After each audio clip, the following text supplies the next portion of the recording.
Le management est probablement le composant le plus absent dans les églises. Le pasteur moyen dans cette ville est diplômé d'un séminaire ou d'une école biblique, et il n'y avait aucun cours sur la gestion. Pourtant, on lui a dit qu'il ou elle était prêt à commencer le ministère.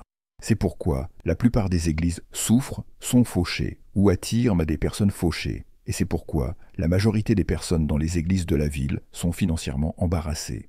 Ils citent les Écritures, mais ne les expérimentent pas. Ils affirment que Dieu possède le bétail sur 1000 collines. Alors pourquoi louent-ils encore? Ne restez pas silencieux ce soir, c'est embarrassant pour Dieu. Ils prétendent que la richesse des méchants est réservée aux justes. Et depuis 2000 ans, ce sont toujours les méchants qui la possèdent. La raison en est qu'ils ont évité le principe le plus important de la vie du royaume, la gestion. Le pasteur moyen ne sait même pas épeler le mot gestion. Si vous me demandez quoi étudier pour vous préparer au ministère, ma réponse serait « Étudier la gestion d'entreprise, pas la théologie ».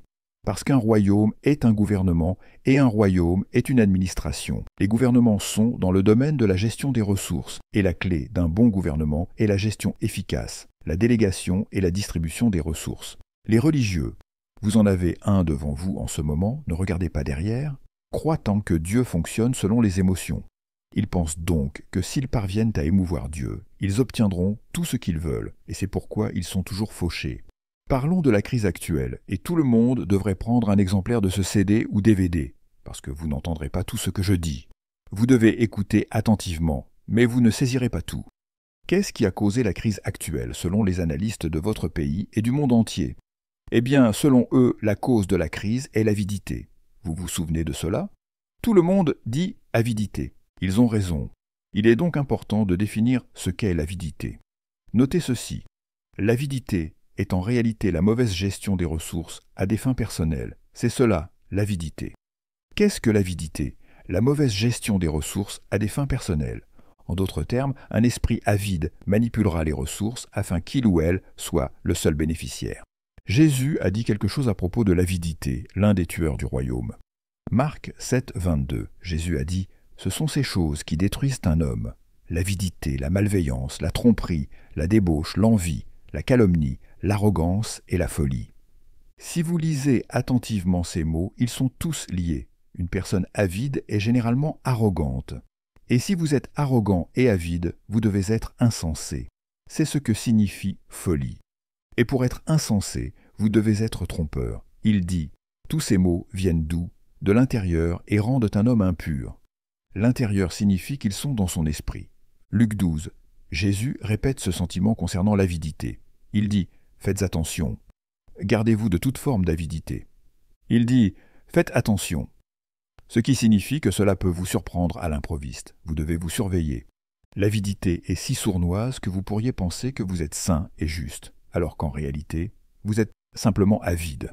Elle peut vous prendre par surprise. Faites attention, dit-il, car ce sont des mots. La vie d'un homme ne consiste pas en l'abondance de ses biens, dit Jésus. Je pense à Madoff ce soir. Simple avidité. Il a tout perdu, ce qu'il pensait être sa vie. Et maintenant, sa vie consiste en un espace de 12 pieds sur 8 pieds en béton. Est-ce là où vous vous dirigez en essayant d'obtenir de l'argent? Nous parlons de solutions ce soir. Parlons de la stratégie de domination de Dieu, car c'est la base pour devenir financièrement intelligent. Genèse 2,4. Vous n'avez jamais lu ce verset auparavant, d'accord? Je le sais. Alors, lisons-le encore une fois. Vous savez que chaque fois que vous venez en ma présence, je trouve des versets que vous n'avez jamais vus auparavant. En voici un. Genèse 2,4. Lorsque l'Éternel Dieu fit la terre et les cieux, aucun arbuste des champs n'était encore sur la terre, et aucune herbe des champs ne germait encore, car l'Éternel Dieu n'avait pas fait pleuvoir sur la terre, et il n'y avait point d'homme pour cultiver le sol. Ne nous précipitons pas sur ce verset. C'est un verset puissant à propos de vous et de la terre. Tout d'abord, nous avons un récit de Dieu créant les cieux et la terre, puis il est dit qu'il n'y avait pas de vie sur la terre. Pouvez-vous imaginer une planète massive tournant dans l'espace avec seulement de la roche dure et de la boue? Pas d'arbres, pas d'animaux, pas d'herbes, pas de beauté, pas de plantes. Il n'a rien laissé pousser. Remarquez qu'il est dit que Dieu n'avait pas envoyé quoi? La pluie. En d'autres termes, Dieu refusait que quoi que ce soit pousse. Et c'était de sa faute. Restez avec moi. Donc, Dieu retenait la croissance. Lisez attentivement. Il retenait le progrès et arrêtait le développement. Il ne voulait rien voir avancer. Il n'a laissé rien prendre vie. Il n'a laissé rien pousser. Pourquoi? Parce qu'il avait un problème. Quel était son problème? Allez, étudiants, dites-moi, quel est le problème? La dernière ligne, il n'y avait point d'homme pour cultiver le sol. La Bible dit que Dieu n'a rien laissé croître ou progresser parce qu'il n'y avait pas d'homme pour travailler le sol. Ce que vous voyez ici, c'est la motivation de Dieu pour la création de l'homme. Je viens de vous donner quelque chose que vous devriez noter. Je vais le répéter. Dieu lui-même dit qu'il n'a rien laissé croître, rien se développer, rien progresser parce qu'il lui manquait quelque chose. Que lui manquait-il? Il l'a dit lui-même. Il me manquait un homme, une espèce, qui travaillerait la terre. J'ai pensé vous aider en faisant des recherches pour vous, et j'ai découvert que le mot « travailler » que Dieu utilise ici est le mot « eragon », qui signifie « gestion ». Choqué? Oui, vous l'êtes? Dieu dit « Je refuse de laisser quoi que ce soit croître parce que je n'ai pas de gestionnaire ». Ce verset a changé ma vie. J'étais adolescent quand je l'ai compris, car je me plaignais à Dieu de ma pauvreté. Je vivais sur une île, où je vis toujours, de 7 miles de large sur 20 miles de long, dans une maison en bois posée sur 4 pierres, dormant sur un sol en bois sale, sur un tapis. J'étais en colère contre Dieu, parce que mes parents m'emmenaient à l'église chaque semaine, parfois 3 fois par semaine, et pourtant, nous étions toujours pauvres. J'ai dit, « Dieu, tu n'existes pas, tu ne peux pas exister, tu n'aimes que les blancs. » J'étais sérieux, j'avais 13 ans, et j'étais furieux. J'ai dit, j'en ai fini avec tout ce truc d'école du dimanche et toute cette histoire de Bible parce que ça ne fonctionne pas. Dieu m'a dit quelque chose que je n'ai jamais oublié. Je ne fais ni riche ni pauvre, je ne fais que des hommes. Certains deviennent riches, d'autres deviennent pauvres, en fonction de la manière dont ils gèrent. Cette parole a changé ma vie. Puis, à 16 ans, en lisant la Bible, j'ai trouvé ce verset. Dieu n'a rien laissé pousser, rien germer, rien progresser, parce qu'il lui manquait un gestionnaire pour gérer la terre.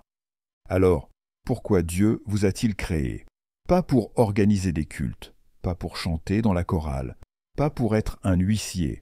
Il ne vous a pas créé pour être prédicateur, pasteur, apôtre ou diacre. Non, il voulait un gestionnaire. Allez-y, lapidez-moi si vous voulez, ça m'est égal. Je vous donne le message le plus important que vous entendrez dans votre vie. C'est pour cela que vous luttez, de dollar en dollar. Vous êtes un mauvais gestionnaire. Prenez une grande inspiration. Dieu dit, « Je ne laisse rien croître tant que je ne trouve pas un gestionnaire. » Et Dieu arrête la croissance là où il n'y a pas de gestionnaire. Il l'arrête. Allons encore plus loin. Ce verset, dans la première partie de la Bible, nous révèle la mission première de l'homme. Il nous montre que la motivation principale de Dieu en vous créant était de vous voir dominer la terre, comme nous l'apprenons au chapitre 1. Mais il dit que cela doit se faire à travers la gestion des ressources. Dieu ne vous a pas créé parce qu'il avait besoin d'un chanteur ou d'un prédicateur. On me demande souvent, comment as-tu bâti une organisation qui est passée de 7 personnes dans ton appartement à une organisation mondiale qui touche plus de 100 pays? Je réponds, pas parce que j'ai étudié la théologie, mais parce que j'ai une maîtrise en gestion d'entreprise. Je gère une entreprise. Pourquoi? Parce que je travaille pour le gouvernement.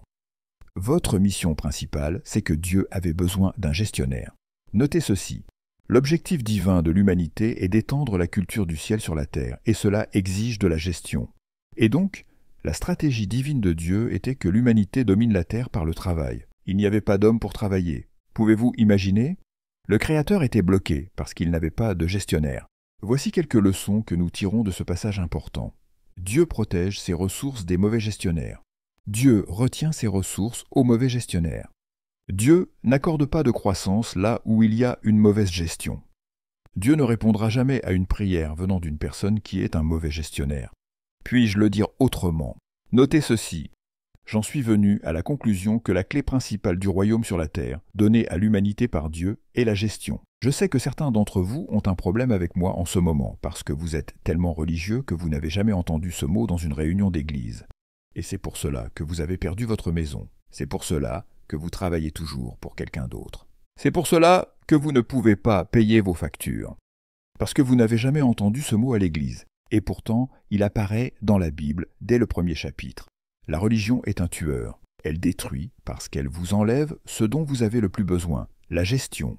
Laissez-moi vous dire une chose. La gestion demande du travail et la religion vous rend paresseux. C'est pourquoi les chrétiens aiment les miracles plus que la gestion. Les miracles annulent la gestion.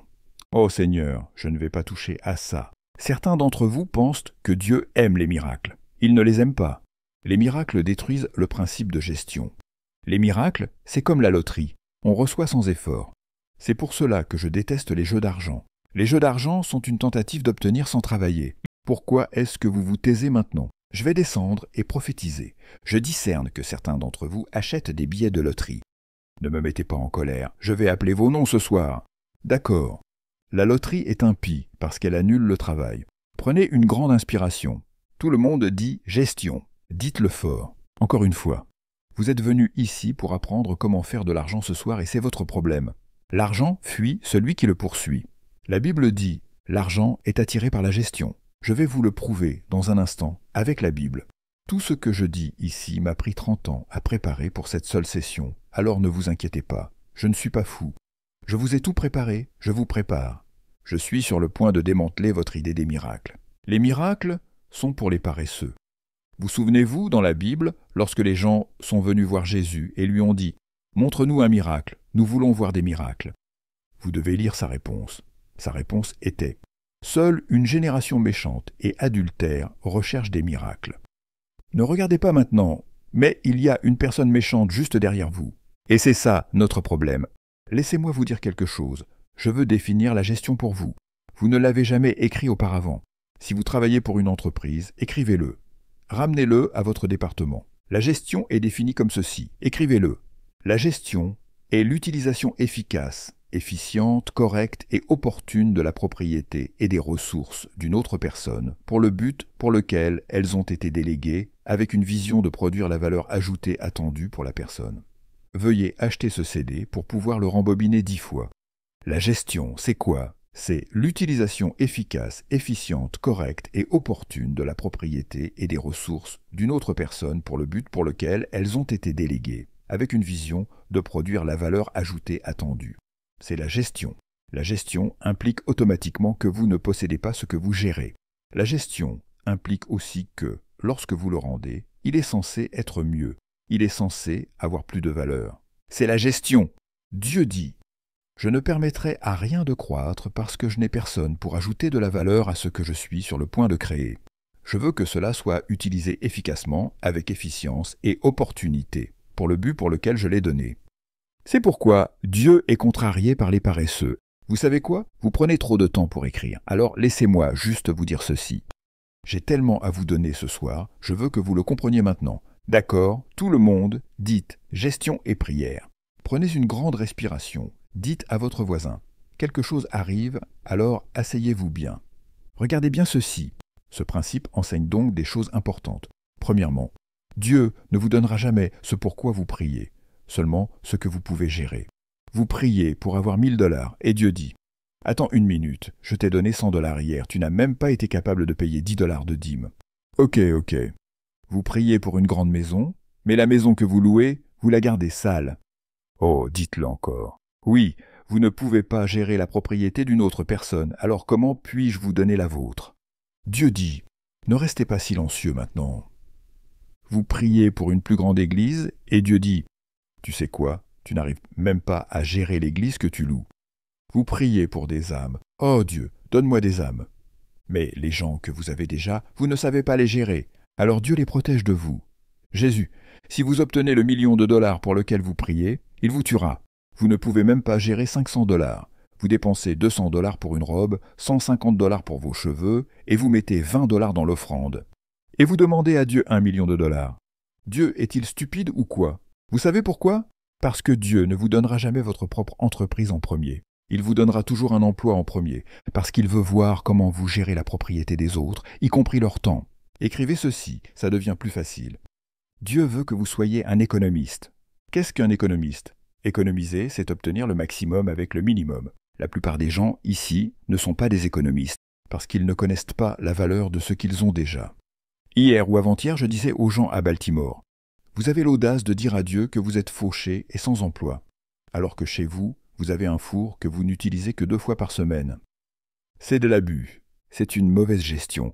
Vous avez un four qui ne sert à rien 6 jours sur 7. Vous ne l'utilisez que le dimanche.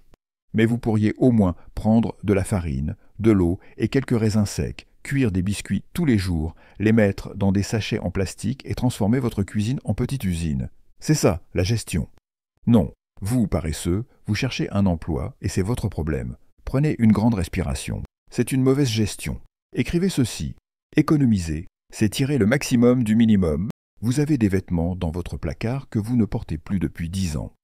Et vous avez pris trop de poids, alors vous ne les porterez plus jamais. Et pourtant, vous osez dire « je n'ai pas d'argent ». Économiser, c'est ajouter de la valeur à votre don. Je vais le dire autrement.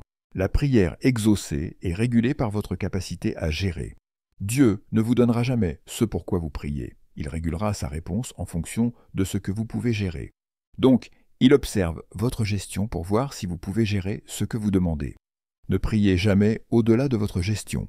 L'argent est facile à obtenir. L'argent est censé venir à vous. Alors si l'argent continue de s'éloigner de vous, cela vous dit quelque chose. Tu ne sais pas gérer. Je suis sérieux. Laissez-moi vous montrer quelques écritures. Parce que Dieu ne favorise pas le gaspillage. Et c'est le problème de Dieu avec la plupart d'entre nous. Nous ne gérons pas, nous gaspillons. La raison pour laquelle Dieu a créé la dîme, c'est que la dîme n'a rien à voir avec donner de l'argent à Dieu. La dîme n'a rien à voir avec donner de l'argent à Dieu. Dieu n'a besoin de rien de vous. Vous ne pouvez même pas donner quelque chose à Dieu. Tout sur cette terre appartient déjà à Dieu. Il n'a besoin de rien de nous. Alors quand Dieu établit une loi, ce n'est pas parce qu'il en a besoin. La dîme et l'offrande sont le programme de formation à la gestion de Dieu pour l'humanité. C'est extrêmement important. Dieu n'a pas besoin d'un centime de nous. Et pourtant, il nous dit que 10% de tout lui appartient. Le problème, c'est que nous ne pensons qu'à l'argent. Et c'est ça notre problème. Si vous avez 10 paires de chaussures, une d'entre elles ne vous appartient pas. Si vous avez 10 robes, une ne vous appartient pas. Si vous achetez 10 oranges, une ne vous appartient pas. Si vous avez 24 heures dans une journée, 2 heures et 40 minutes ne vous appartiennent pas. Et vous osez dire « Je n'ai pas le temps de prier ». De quoi parlez-vous? Vous avez 2 heures et 40 minutes qui ne vous appartiennent pas. Vous êtes un voleur fatigué qui dort sur le temps de Dieu. Vous passez 2, 4, 8 heures devant la télévision. Et vous ne donnez même pas à Dieu 2 heures et 40 minutes qui lui appartiennent. Vous ne pouvez même pas gérer 2 heures et 40 minutes. Et vous essayez d'obtenir de l'argent. L'argent n'est pas votre problème. Votre problème, c'est la gestion. Dieu peut, à tout moment de la journée, vous ordonner de donner une robe dans votre placard. Parce que l'une d'elles ne vous appartient pas. Donc, la dîme et l'offrande ne concernent pas l'argent. Elles concernent la gestion. Pouvez-vous gérer de manière constante? Dieu dit « Mettez de côté 10% de tout pour mes desseins ». C'est ça, la dîme. Maintenant, écoutez-moi bien. 100% de tout appartient à Dieu. Alors, Dieu vous bénit avec un salaire de 1000 $. Combien de cet argent appartient à Dieu? D'accord, vous devenez intelligent maintenant. Combien Dieu a-t-il dit de mettre de côté pour son œuvre? Combien reste-t-il? Lequel de ces montants appartient à Dieu? Oh, vous devenez intelligent. Alors, si Dieu possède tout, pourquoi veut-il que vous mettiez de côté 10% alors que tout lui appartient déjà? Pourquoi? Parce que ce n'est pas une question d'argent, mais une question de votre capacité à le mettre de côté. C'est une question de volonté, de contrôle et de discipline. Il veut voir votre discipline. Si vous pouvez bien gérer ces 10%, alors il sera content de vous faire confiance avec les 90% restants. Mais parce que vous avez été infidèle avec les 10%, vous continuez à perdre les 90% et vous finissez par ne plus rien avoir. C'est pour cela que vous êtes fauché. Et vous dites à Dieu, « Je ne peux pas payer la dîme cette semaine, les temps sont durs. On est en crise, Seigneur, tu comprends? Non ?» Et Dieu vous regarde et dit, « De quoi parles-tu? Ta solution est dans la dîme. Voici ce que la dîme fait pour vous. Responsabilité.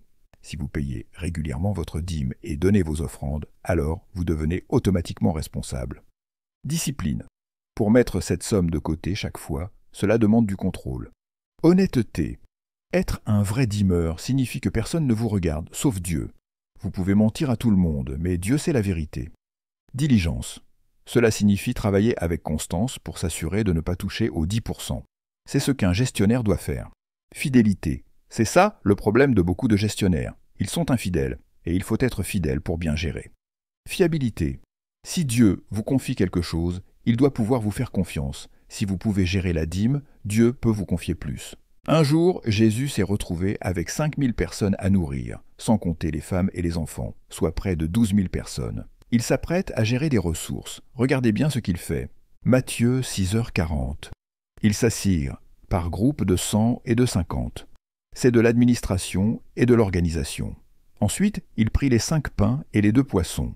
C'est la gestion des ressources. Il leva les yeux vers Dieu et le remercia. C'est l'appréciation. Cela signifie que ces ressources ne lui appartiennent pas. Puis il les rompit et les donna à ses disciples, qui les distribuèrent à la foule. C'est de la délégation. Tout le monde a mangé et a été rassasié. C'est du service client. Mais regardez bien, il leur dit, ramassez tous les morceaux restants. Pourquoi ? Parce qu'un bon gestionnaire ne gaspille rien.